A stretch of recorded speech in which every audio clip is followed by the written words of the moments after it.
Deixa eu explicar para vocês com mais 2 exemplos que aconteceram, aqui no Brasil, que vieram dessa situação que eu estou descrevendo.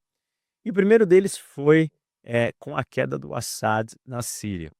E aí várias dessas discussões aí de Ocinte e pessoas e grupos e todo mundo debatendo na internet, né, começaram a falar: "Não, os rebeldes estão avançando e vão derrubar o Assad". E assim, os rebeldes, quais rebeldes? Você tem o HTS, que já foi membro, ao afiliado à Al-Qaeda, ao ISIS, e depois começou a se tornar um pouco mais moderado. Você tem os curdos, que são rebeldes também ali dentro daquele contexto, daquela situação, só que são apoiados pelos americanos, almejam ter um estado com os outros curdos que estão colocados em outros países do lado. Você tem o ISIS, as tropas americanas estão ali para combater o ISIS, o Estado Islâmico, que é um dos grupos terroristas mais sanguinários de todos que existem. Você tem, braços ou remanescentes da Al-Qaeda, você tem um monte de rebeldes.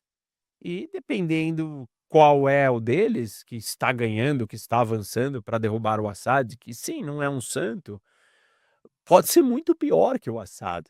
E aí estava todo mundo ali, né, ou muita gente numa torcida: "Ah, os rebeldes vão derrubar".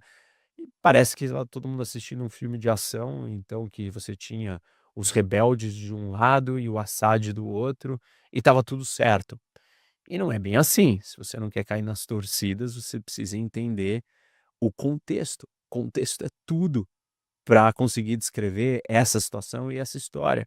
Nada vai fazer sentido disso sem você entender o contexto. E, pô, a Síria é um dos lugares mais complexos de uma das regiões mais profundas de todas do mundo.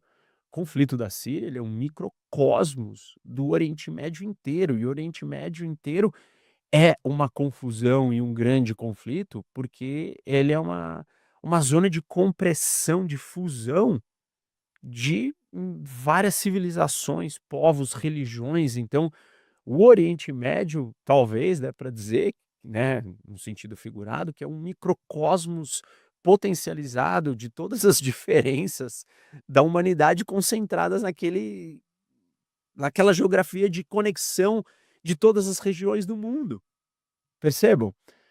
Isso precisa de contexto, isso precisa de aprofundamento para você entender qual lado você tem que torcer ou o que realmente está acontecendo. Então, esse é um grande exemplo. O outro exemplo aconteceu no final do ano passado, quando os russos testaram um novo míssil, uma espécie de um ICBM, que é um Intercontinental Ballistic Missile. Isso causou um furor no Brasil, nas comunidades de Ocinte, e começaram a todo mundo a debater e falar, e chegaram a assim, o que eles descreviam que estava acontecendo e as consequências daquilo eram coisas, assim, muito assustadoras. Eu cheguei a ler uma dessas contas dizendo que nós estávamos, no início ou prestes a iniciar uma guerra nuclear. Assim, claramente isso não era uma informação, isso era uma conclusão, uma dedução em cima de uma informação aberta, pública, que é: a Rússia lança um novo míssil que se assemelha a um ICBM. E sim, os ICBMs carregam, as ogivas nucleares.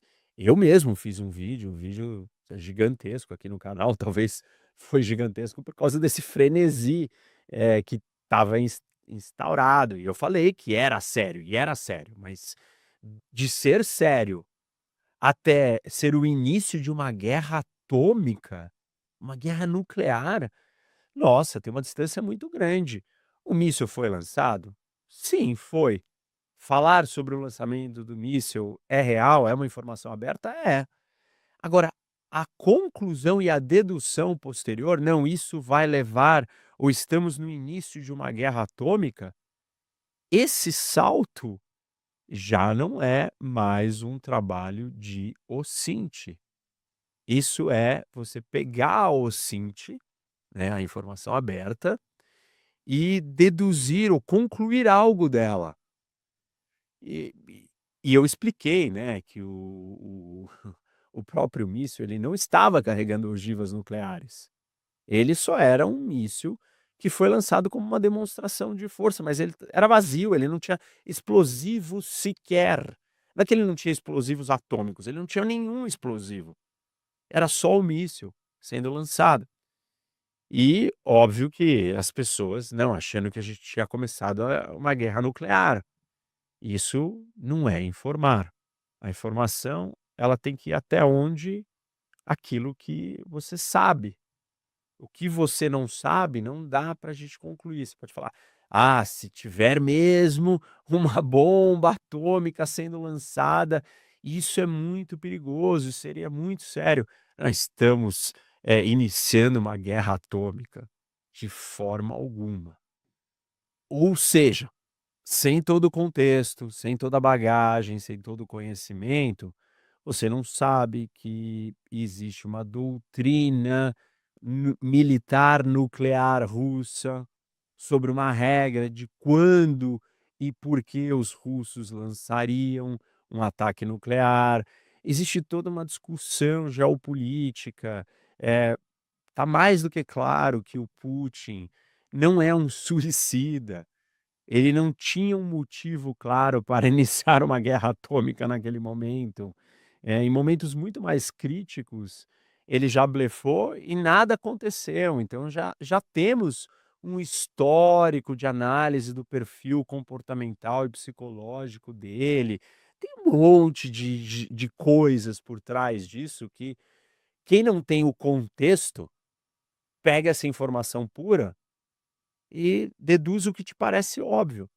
Mas o que parece óbvio não é a realidade, não é uma informação. Contexto, e profundidade é fundamental para você entender o que é possível na geopolítica, o que não é possível e o que se torna pura abstração, eh, de conectar pontos que não podem ser conectados.